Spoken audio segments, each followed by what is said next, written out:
ಜಿಲ್ಲೆಯಲ್ಲಿ ಹೆಚ್ಚು ಮಳೆಯಾದ ಕಾರಣದಿಂದ ಪೋಷಕರ ಸಭೆ ನಿಯಂತ್ರಣವಾಗಿದೆ.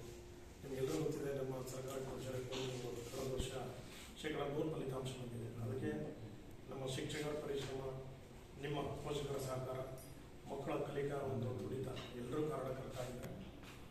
ಆದ್ದರಿಂದ ನಾವು ಶಾಲೆಯಲ್ಲಿ ಉತ್ತಮವಾದಂಥ ನುರಿತ ಶಿಕ್ಷಕರು ಇದ್ದೇವೆ. ಎಲ್ಲರೂ ಕೂಡ ಉತ್ತಮ ಬೋಧನೆ ಆಗ್ತದೆ. ಸರ್ಕಾರದ ಹಲವಷ್ಟು ಸೌಲಭ್ಯಗಳನ್ನು ನಿರೀಕ್ಷೆಯಲ್ಲಿ ನಾವು ಕೆಲಸ ಮಾಡ್ತಾ ಇದ್ದೇವೆ. ಆದರೂ ಇರತಕ್ಕಂಥ ಅವಧಿಯಲ್ಲಿ ಬೆಳಿಗ್ಗೆ ಸಂಜೆ ಸ್ಪೆಷಲ್ ಕ್ಲಾಸ್ ತೊಗೊಂಡು ವಿಷಯ ತರಗತಿ ತೊಗೊಂಡು ಎಲ್ಲರೂ ಕಲಿಕೆಗೆ ಹೆಚ್ಚು ಒತ್ತು ಕೊಟ್ಟಿದ್ದಾರೆ. 100% ಫಲಿತಾಂಶ ಬಂದರೂ ಕೂಡ ಗುಣಾತ್ಮಕ ಫಲಿತಾಂಶ 82% ಅದು ಕೂಡ ಬಂದಿರ್ತಕ್ಕಂಥದ್ದು. ಅಂದರೆ ಒಂದು ಶಾಲೆಯ ಬೆಳವಣಿಗೆಗೆ ಬರೀ ಟೀಚರ್ಸ್ ಮಾತ್ರ ಆಗೋದಿಲ್ಲ, ಅದಕ್ಕೆ ಪೋಷಕರು ನೀವು ಕೊಡಬೇಕು, ಸಮಾಜ ಮತ್ತು ಸಮುದಾಯ ಅಂದರೆ STMC ಎಲ್ಲರೂ ಸಹಕಾರ ಬೇಕು.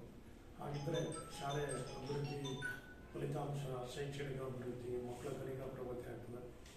ನಮ್ಮಲ್ಲಿ ಇನ್ನೊಂದು ವಿಶೇಷ ಅಂದರೆ ಕಳೆದ ಬಾರಿ ಇಬ್ಬರು ಮಕ್ಕಳು ರಾಷ್ಟ್ರೀಯ ರಥ ಪರೀಕ್ಷೆ NNMS ಪರೀಕ್ಷೆಯಲ್ಲಿ ಇಬ್ಬರು ಮಕ್ಕಳು ಕೊಡಗು ಜಿಲ್ಲೆಯಲ್ಲಿ 35 ನಮ್ಮ ಶಾಲೆ ದಿಶಾ ಮತ್ತು ಭೂಮಿಕಾ ಇಬ್ಬರು ಉತ್ತಮ ದರ್ಜೆಯಲ್ಲಿ ಪಾಸಾಗಿ ಅವರೀಗ ಪ್ರತಿ ತಿಂಗಳವರೆಗೆ 1,000 ರೂಪಾಯಿ ಬಹುಮಾನ ಬರ್ತದೆ. PUC ತನಕ ಓದೋ ತನಕ ಚೆನ್ನಾಗಿ ಓದಿದ್ರೆ ನಮ್ಮ ಟೀಚರ್ ತರಬೇತಿ ಪಡೆದರೆ ಮುಂದಿನ ಸಲ ನಾವು ಮಾಡ್ತಾರೆ.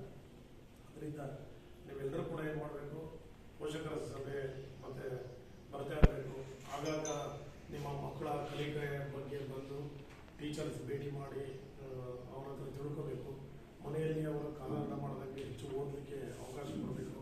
ಹೆಚ್ಚು TV ನೋಡಿದ್ರೆ ಅವ್ರ ಪುಸ್ತಕ ಓದ್ತಕ್ಕಂಥದ್ದು, ಲೈಬ್ರರಿ ಮಾಡಲಿಕ್ಕೆ ಅವಕಾಶ ಕೊಡಿ.